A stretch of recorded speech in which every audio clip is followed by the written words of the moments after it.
Oh, look, another peaceful first contact, Admiral Lyra Chen drawled into her coffee mug, watching the massive Xylaxian warships tear through New Eden's orbital defense platforms like tissue paper.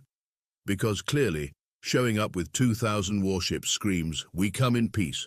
The bridge crew of the EDF Prometheus maintained their professional demeanor, though a few lips twitched. They'd served under Chen long enough to appreciate her particular brand of gallows humor.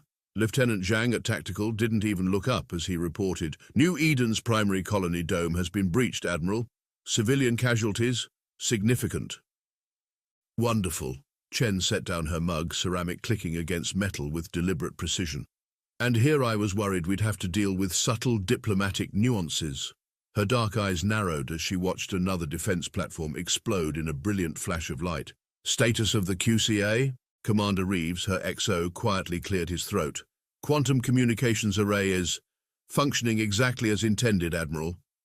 A ghost of a smile touched Chen's lips. "Well, isn't that interesting? And our losses?"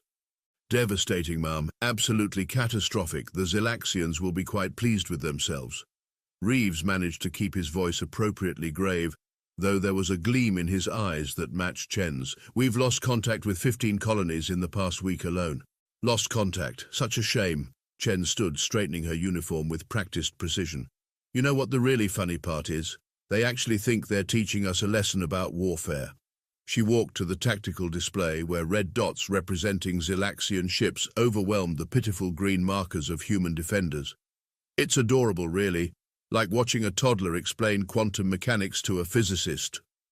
The bridge crew maintained their serious expressions, but the undercurrent of anticipation was palpable. They'd all been waiting for this moment, trained for it, prepared for it. The Xylaxians thought they were watching humanity's defense capabilities crumble. They had no idea they were actually watching the most elaborate military deception in human history unfold. "Admiral," Lieutenant Zhang called out, "we're receiving a transmission from the Xylaxian flagship. They're demanding our surrender." Chen's laugh was sharp enough to cut diamond. "Oh, this is precious. They're actually doing the whole surrender or face extinction speech. I was worried they'd skip the classics." She straightened her shoulders, composing her features into an appropriately terrified expression. "Well then, let's not keep our new friends waiting. Open a channel." As the communications officer complied, Chen whispered under her breath, just loud enough for her bridge crew to hear, "Since you chose war, my dear Xylaxians, let us show you how it's done." Then louder, with just the right tremor of fear in her voice, "This is Admiral Chen of the Earth Defense Force. We wish to discuss terms of surrender." Behind her back, her fingers formed the ancient human gesture of crossing them. The quantum communications array hummed silently in the background, sending faster-than-light messages to every lost colony, every destroyed ship, every defeated human force. The game was about to begin, and humanity had been setting up the board for decades. The Xylaxians had no idea they weren't the players. They were the pieces. The holographic image of High Emperor Zixatal towered over the Earth Defense Council chamber, his scaled face twisted in what he probably thought was an intimidating snarl. The effect was somewhat ruined by the fact that Dr. Marcus Drake kept making puppet gestures with his hand every time the alien spoke. "You have 24 Earth hours to surrender unconditionally," the Emperor declared, mandibles clicking in satisfaction, "or we will demonstrate the true meaning of warfare." General Thaddeus Knox, head of the Defense Council, maintained an appropriately grave expression. "This is a most serious ultimatum, Your Imperial Majesty. We humbly request time to consult with our remaining colonies." "Remaining colonies," Drake muttered under his breath, tapping away at his quantum tablet. "Because we're asterisk, totally asterisk, not in constant communication with all of them right now." The Emperor's image flickered. 24 hours, humans. We have already demonstrated our superiority. Accept your place in the galaxy, or face extinction." As the transmission ended, the chamber erupted in entirely staged panic. Officers shouted about their hopeless situation, politicians demanded immediate surrender, and military strategists outlined their rapidly dwindling options. It was an Oscar-worthy performance that would have done Hollywood proud. Knox waited exactly 5 minutes before pressing a button that activated the chamber's quantum isolation field. The panicked voices immediately ceased, replaced by barely suppressed laughter. "Well," Knox said, leaning back in his chair, "I'd say that went rather well. "Dr. Drake, how's our little science project coming along?" Drake stood, his wild grey hair making him look exactly like the mad scientist he pretended not to be. "Oh, you're going to love this." He gestured, and a new hologram appeared, this one showing a complex network of quantum entangled particles. Project Nemesis is ready for full deployment, and may I just say, the Zelaxians' own arrogance made this ** much easier. Commander Kai Patel, leader of the Special Forces training program, raised an eyebrow. "Do tell. They're so convinced of their technological superiority that they never bothered to check what we were actually doing with all those primitive quantum research stations they've been destroying." Drake's grin was positively feral. Each destroyed station released thousands of quantum-entangled particles. Particles that are now thoroughly embedded in their hull plating, their shield generators, even their weapon systems. "And they have no idea," Lieutenant Commander Maya Rodriguez added from her intelligence station, "that every single one of those particles is linked to our quantum network. We can literally reach inside their ships and touch their systems directly." Knox nodded appreciatively. "And our forces?" Patel stood, activating a different hologram showing training footage. "The Special Forces units have mastered the quantum interface systems. Watch this." The footage showed soldiers in advanced combat suits seemingly teleporting through solid walls, weapons firing shots that ignored shields completely, and communication that was truly instantaneous across vast distances. "The quantum entanglement allows our troops to partially phase through any material containing our particles," Patel explained, "which, thanks to Dr. Drake's ingenious distribution method, includes pretty much every piece of Zelaxian technology in existence. And the best part," Drake cut in, practically bouncing with excitement, "they think they've been watching us desperately trying and failing to catch up to their level of technology. Meanwhile, we've been playing with quantum mechanics so far beyond their understanding that they literally cannot detect what we're doing." Rodriguez pulled up another display, this one showing the locations of all Earth's lost colonies. Each one was now a perfectly positioned military base, fully staffed and equipped with quantum technology that would make the Zelaxians' heads spin if they knew it existed. "So," Knox said, surveying the room with satisfaction, "I believe it's time for Phase 2. Dr. Drake, activate the full Nemesis network. Commander Patel, deploy your forces to their designated positions. Lieutenant Commander Rodriguez, make sure our desperate communications continue to leak appropriately pathetic information to the enemy." "And what about Admiral Chen?" Patel asked, already moving to comply. Knox's smile was cold. "Oh, she's having the time of her life playing the defeated commander when she finally drops the act." He shook his head in almost pitying amusement. "Those poor Zelaxians. They wanted to teach humanity about war. They're about to learn what happens when you mistake patience for weakness." "Should we feel bad about this?" Rodriguez wondered aloud. "I mean, we basically spent the last decade setting up the galaxy's biggest practical joke." Drake snorted. "They attacked us unprovoked, demanded our surrender, and threatened our extinction. I'd say this is a proportionate response. Besides," he added with a wicked grin, "think of it as a teaching moment. We're educating them about the dangers of making assumptions." "True enough," Knox agreed, standing. "Ladies and gentlemen, I believe we have a war to win. Let's show our Zylaxian friends exactly how humanity does things." As the council members moved to their stations, Drake's voice carried across the chamber. "You know what the really funny part is? They're so proud of their victory message, they've already recorded it for broadcast across the galaxy. Want to bet they'll regret that level of premature confidence?" The laughter that followed was not entirely kind. After all, humanity hadn't spent centuries clawing its way up from the Stone Age to the stars by being nice to those who threatened their existence. The Zelaxians wanted war. They were about to get a master class in the subject. The Zylaxian war fleet emerged from hyperspace in a display that would have been impressive if Admiral Chen hadn't seen better light shows at her nephew's birthday party. 3,000 ships, arranged in perfect geometric formations, their hull plating gleaming with that distinctive purple sheen that made Chen think of cheap disco balls. "Well, would you look at that?" she drawled over the quantum-encrypted channel to her fellow fleet commanders. "They even color-coordinated. How thoughtful of them." "Admiral," Commander Reeves reported, maintaining the proper panicked tone for any monitoring Zelaxian sensors, "enemy fleet is advancing on standard victory formation. Their energy signatures are..." They're powering up their main weapons. Of course they are. Chen rolled her eyes, because apparently accepting our surrender requires enough firepower to glass a continent. How very diplomatic of them. Across the Sol system, humanity's remaining forces made a great show of scrambling into defensive positions. Ships moved with deliberate clumsiness, defense platforms sparked and stuttered, and general chaos reigned. It was a masterpiece of choreographed incompetence.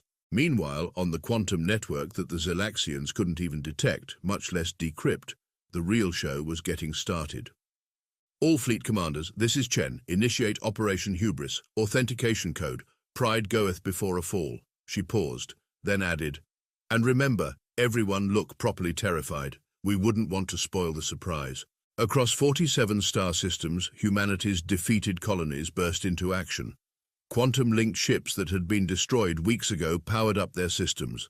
Special Forces teams that had been secretly deployed through quantum tunneling took their positions inside key Xylaxian installations.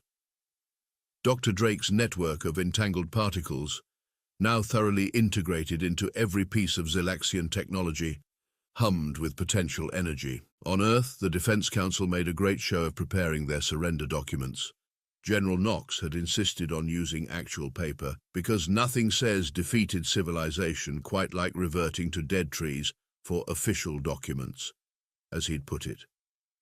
The underground resistance network, which was really just the regular military wearing slightly different uniforms, sent appropriately desperate messages about last-ditch efforts and hopeless stands. Lieutenant Commander Rodriguez had particularly enjoyed writing those. I threw in a few Shakespeare quotes, she'd told Chen earlier. Nothing says doomed humanity quite like quoting dead poets. The Xylaxian flagship, a monstrosity twice the size of anything humans had officially fielded, moved into position above Earth. High Emperor Zixital's holographic image appeared once again, this time projected across every screen on every human world. Citizens of Earth, he began, mandibles quivering with barely suppressed glee. You have chosen wisely in surrendering to our superior might. Your civilization will be preserved as a testament to the futility of resisting the Xylaxian Empire. Chen, watching from her bridge, made a show of slumping in defeat, but her hands were busy sending the final coded instructions through the quantum network. Each message was precisely timed, positioned, and coordinated through the quantum-entangled particles that now infested the Xylaxian fleet like digital termites. All ships, she sub-vocalized through her quantum neural link, synchronize your chronometers. Phase 1 begins in exactly 10 minutes. Remember, make it look good. I want them completely convinced of their victory until the exact moment everything goes sideways. The responses came back instantly, transmitted faster than light through the quantum network. Third Fleet standing by, quantum weapons primed. Special Forces Team Alpha in position inside primary target. Project Nemesis nodes all showing green. Resistance cells ready to accidentally reveal their positions. Chen allowed herself a small smile. The Xylaxians had spent the last few weeks methodically hunting down resistance cells across Earth's colonies, feeling very pleased with themselves as they captured or destroyed each one. They hadn't realized that finding these cells had been deliberately easy. Each captured position now housed a quantum tunneling device ready to transport entire assault teams directly into the heart of their fleet. Admiral, Reeves announced, right on schedule, the Emperor is demanding your presence for the official surrender ceremony. He paused for dramatic effect. They're insisting you wear Xylaxian ceremonial chains. Chen didn't have to fake her irritation. Really? Ceremonial chains? What are we, barbarians? She stood, straightening her uniform. Very well. Inform His Most Sparkly Majesty that I will comply with his request and make sure the surrender documents are properly crumpled. We wouldn't want to appear too organized. As she prepared to depart, she sent one final message through the quantum network. All units, remember your Shakespeare. In peace there's nothing so becomes a man as modest stillness and humility. But when the blast of war blows in our ears, then imitate the action of the tiger. The responses came back with professional precision. Tiger 1 ready to pounce at Tiger 2 claws sharp. Tiger 3 through 50 awaiting the signal. The Xylaxian honor guard arrived to escort her to their flagship. As Chen allowed herself to be led away, apparently defeated and compliant, she reflected on the beautiful irony of the situation. The Zelaxians had arrived in the Sol system, expecting to cement their victory over humanity. Instead, they'd just positioned their entire command structure exactly where humanity wanted them. "You know," she remarked conversationally to her guards, who didn't understand human expressions well enough to recognize her smile as predatory, "there's an old human saying about tactics and strategy. Would you like to hear it?" The guards ignored her, of course, typical Zylaxian arrogance. "The supreme art of war," she continued anyway, "is to subdue the enemy without fighting, but since you insisted on fighting—" Her smile widened as her quantum neural link confirmed the final preparations were complete. "Well, I suppose we'll have to show you how that's done too." High above Earth, 3,000 Zelaxian ships waited in perfect formation, their crews confident in their absolute victory over the primitive humans. They had no idea they were actually arranged in exactly the pattern humanity had spent weeks maneuvering them into, like pieces on a chessboard, positioned perfectly for checkmate. The trap was set, the enemy was in position, and humanity was about to demonstrate exactly why you should never, ever mistake technological advancement for actual strategic superiority. Chen's final thought as she was led onto the Zelaxian flagship was that she really hoped someone was recording this. Future generations were going to want to study exactly how humanity turned an apparent total defeat into the galaxy's most elaborate ambush. After all, it's not every day you get to teach an entire empire the true meaning of warfare. High Emperor Zixatal was in the middle of his victory speech when Admiral Chen decided she'd had enough of the theatrics. "And let this be a lesson to all who would resist the mighty Zelaxian Empire." "Oh, do shut up," Chen interrupted, casually breaking her ceremonial chains like they were made of chocolate. The look on the Emperor's face was worth every second of the past week's pretense. "I mean, really, how long were you planning to go on? Because I've got a schedule to keep." The throne room erupted in chaos. Guards raised weapons that mysteriously refused to fire. The Emperor's mandibles clicked in confusion as every screen in the room suddenly activated, showing feeds from across his empire.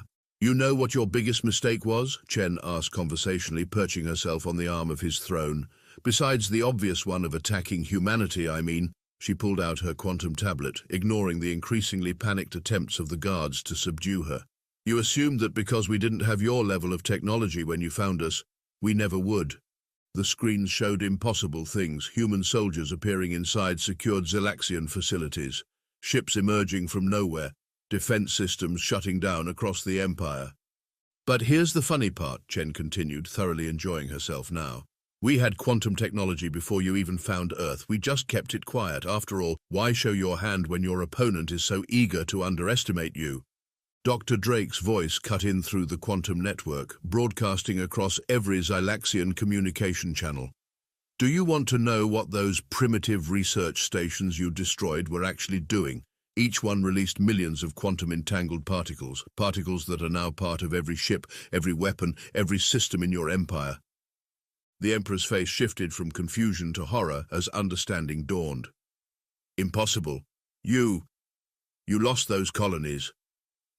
Chen's laugh was sharp enough to cut steel. "Lost? Oh, you sweet summer child. Those weren't losses. They were strategic placement. Every colony you defeated is now a fully armed military base in the heart of your territory. Every ship you destroyed is currently powered up and ready for action.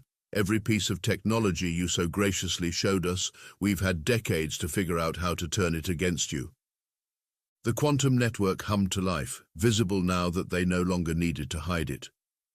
Lines of blue energy connected every human ship, every soldier, every system in an instant FTL communication grid that made the Zelaxians' best tech look like two tin cans and a string.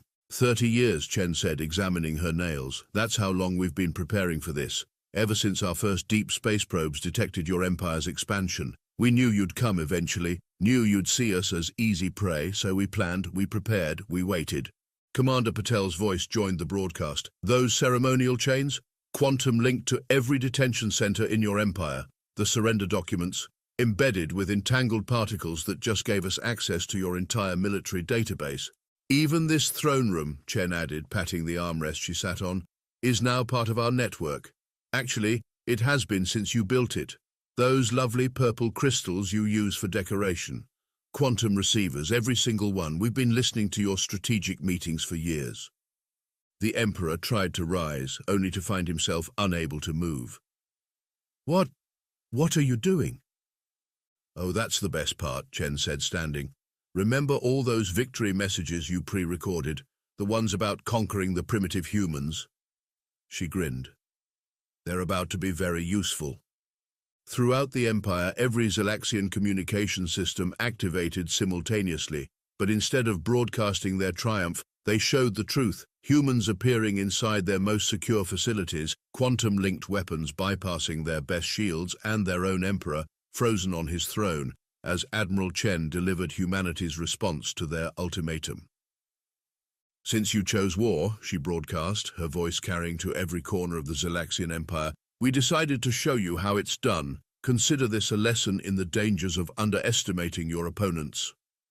She turned to the Emperor, whose mandibles were clicking in helpless rage.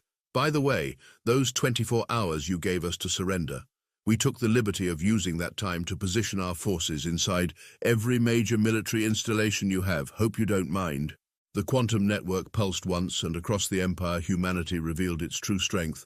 It wasn't a battle, it was a checkmate. The thing about quantum-coordinated attacks is that they're really quite beautiful, if you enjoy that sort of thing.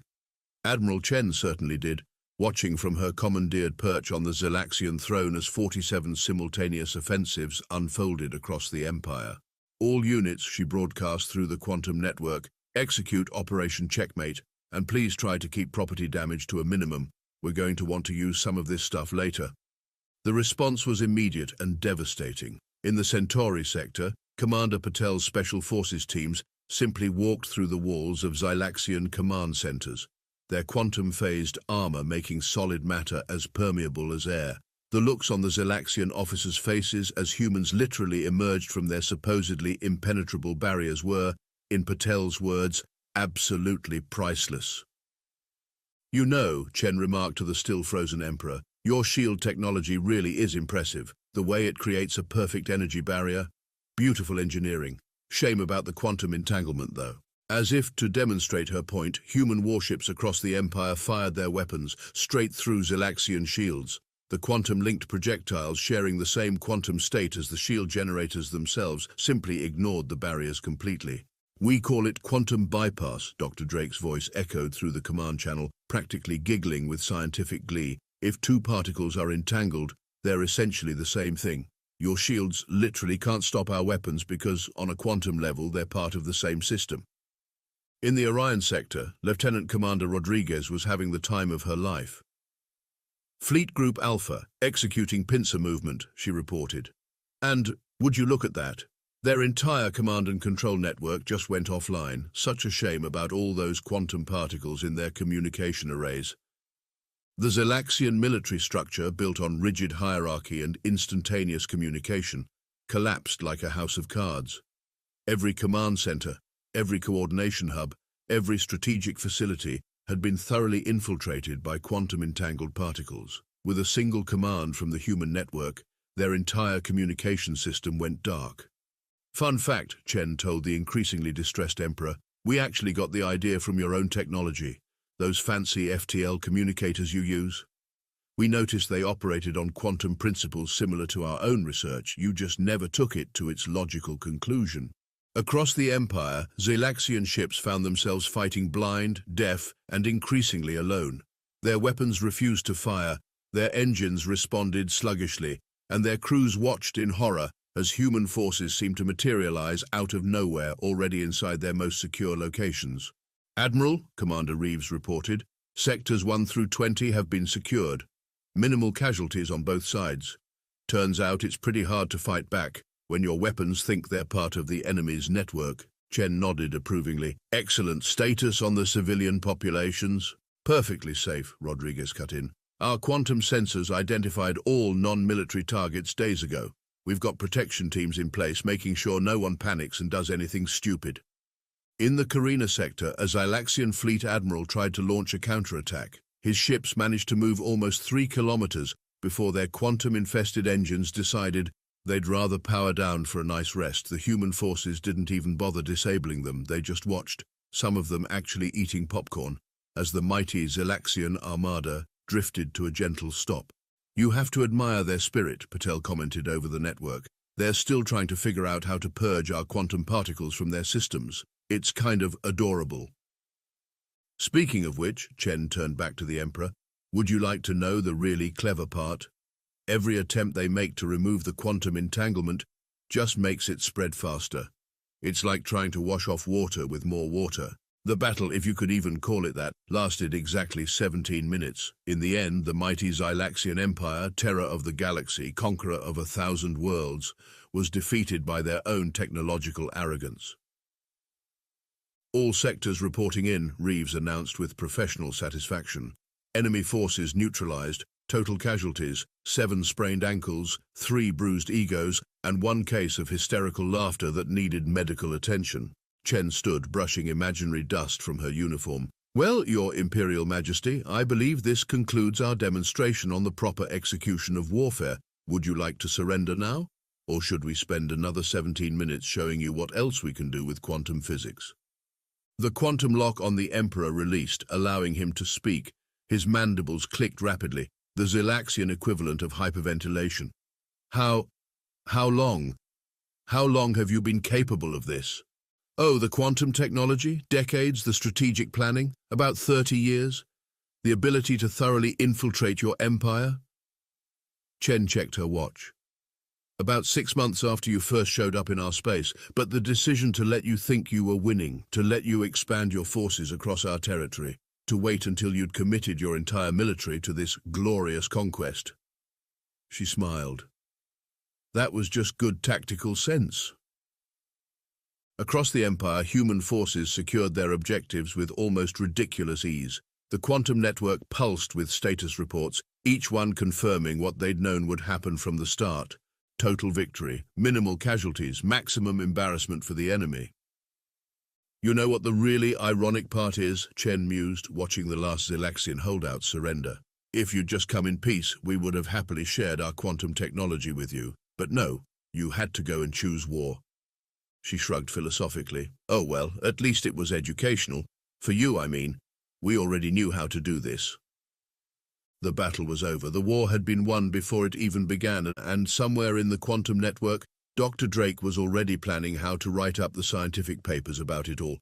The formal surrender ceremony was being broadcast across the galaxy, and Admiral Chen couldn't resist adding her own personal touch. She'd replaced the Emperor's ornate throne with a simple folding chair. Quantum reinforced, of course. "I, High Emperor Zixatal, the former ruler of the mighty Xylaxian Empire," read from the surrender document, mandibles twitching in barely suppressed humiliation, "do hereby acknowledge humanity's complete victory and superior tactical prowess." "You can skip the flowery parts," Chen interrupted, lounging in the former imperial throne. "Just get to the bit about unconditional surrender and acceptance of human oversight of all military activities. Some of us have dinner plans." Dr. Drake, standing off to the side with his quantum tablet, snickered. He was still collecting data on how the Xylaxians' biochemistry handled extreme embarrassment.